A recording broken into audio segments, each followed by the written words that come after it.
Yo, what is up, guys? Trevor here, and I haven't been able to post for a few days because of the whole Hurricane Beryl thing going on here in Houston. Had no power, no electricity, so I wasn't able to do anything really. No posting, no playing. But I want to say thank you to the guys that did sub to the channel. We're up to like 216 now. That's amazing. So very much thanks to that. If you guys are watching this, please like, subscribe by the end of this video if you do agree with what I gotta say, because this video is just going to be kind of talking about the state of the first Descendant, and I think people should probably stop whining about what the current state of the game is when it comes to gameplay. Monetization is going to be a whole nother video. But this is just going to be on the state of the game, state of the Descendants currently, the state of powers, and the state of the meta right now. So once again, if you like what I got to say, like and subscribe. If you don't like what I got to say, meet me in the comments. We can talk about it. But back to my original point, first Descendant is going to be fine, guys.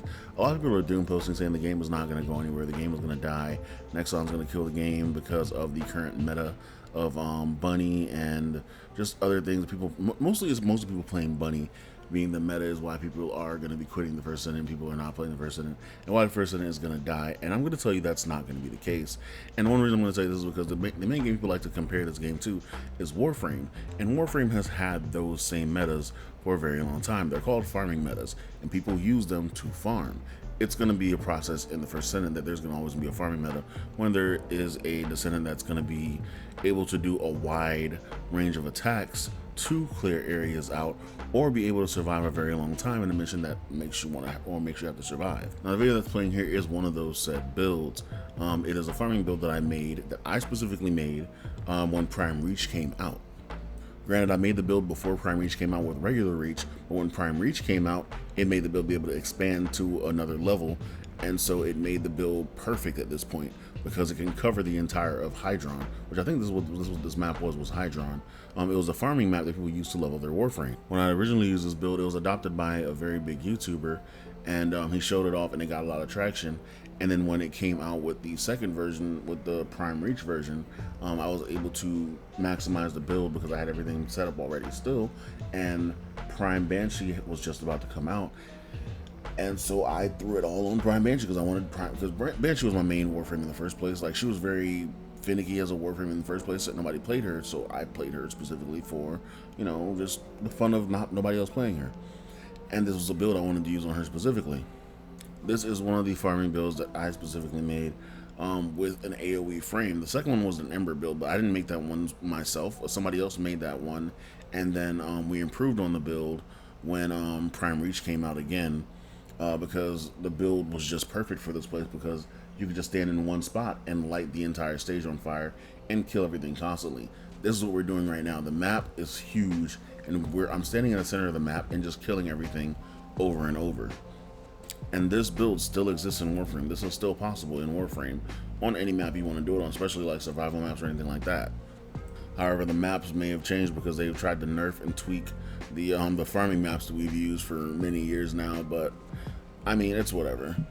The second clip was from a 3-hour survival that I was trying to do with Necros, because I wanted to see if Necros could do a 3-hour survival, because at the time everybody was doing Valkyrie for, you know, the long-term survival, and I was like, Necros is pretty good too because he has, like, you know, all of the skill set to be able to do a long-term survival, especially when Wall of the Shadows came out. And so this made it to where I wanted to test that, and I went ahead and tested it, and this was the idea of the build. Wall of Shadows gave him crazy defense, made it to where he wouldn't be able to die. He was dropping a bunch of health orbs and energy orbs, so he was able to maintain all those type of things. But this was another farming build that I made for survival missions. And this is generally going to be the case when it comes to First City. You're going to see a lot of these builds where people are just making, like, the Descendants specific to do one thing, like how they're making Bunny specific to run around the map and blow up everything. Now, this doesn't mean they're not going to nerf Bunny, because they might nerf Bunny. We don't know what their plan is when it comes to the future of the game. It's hard to think they're going to nerf Bunny because people are very in tune with Bunny. People like Bunny. She's pretty much their flagship character at this moment because her outfits look the best, let's be real. I personally spent the $40 or $50, I think it was, to get the ultimate Bunny, just to get the Apex Predator skin, because the skin just looks so damn cool. And she's pretty much their flagship character right now. Everybody loves Bunny.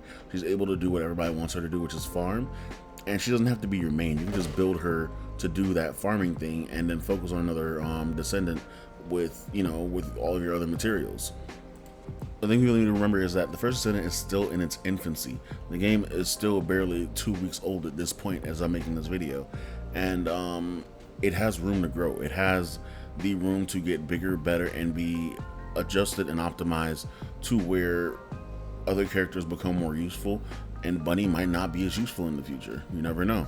Because unlike Warframe right now, what this game lacks is a survival mode where you have to like survive long amounts of times, where the enemy is growing stronger constantly over time, and to the point where you can't just one-shot the enemy anymore. That's what this game lacks right now. Right now, my Bunny is able to one-shot enemies in hard mode just because her critical damage is so high, and her crit rate is so high. She's able to just one-shot a lot of the enemies. If not one-shot, maybe three-shot, depending on how I'm running and, you know, jumping, and depending on whatever I'm doing else when I'm playing. Once again, to reiterate, the game is still a brand new game. You guys are expecting things to come out quickly for you. You're expecting to be able to farm all the Descendants as fast as you want. That's not going to be the case. I'm sorry to tell you this wasn't the case in Warframe in the beginning either. When Warframe started off, they had they had 4 tile sets and 5 Warframes, I believe it was. And the hardest one to farm was one of the best Warframes at the time, Valkyr. And Valkyr's helmet would not drop. You had to run the damn, I think it's Nefanyo? Was it Nefanyo? I think it might have been a Nefanyo, I'm not really sure. But it's one of the bosses that you had to run the map the entire time, over and over. You had to run the entire map and fight the boss and hopefully kill the boss depending on how well your team did. And the boss was not soloable, so like you couldn't just run in there solo and beat him by yourself, because he had too many like one-shot mechanics that could wipe you out. And I don't know if you guys remember, back when you were like, you know, brand new in Warframe, you would die a lot. And Warframe had like a death limit to where you had to pay to revive after a certain point. So you weren't just dying constantly and doing things over and over like you were in the first Descendant. You're pretty much getting trial runs on everything in the first Descendant and using all that to get better and figure out what you need to pass. In Warframe, you didn't get all that. You died like 4 times in a day, and that was pretty much the end of your play. Up to now, like, I don't even remember if you have to pay for your multiple deaths in Warframe, because I don't die in Warframe anymore. Like, unless I'm pushing like, you know, a 3-hour, 4-hour survival, which I haven't done in a while. I'd probably have to test that and see if I can still be able to do things like that. But I don't know if you die in Warframe and you have to pay platinum to revive after a certain point anymore, because I'm not sure if that's a feature they stuck with, because I just don't die anymore. My Warframes are built that powerful. Like the mods and stuff that I've built on throughout the years of playing the game make it to where, and I'm an OG Warframe player. Like, I've played since the closed beta.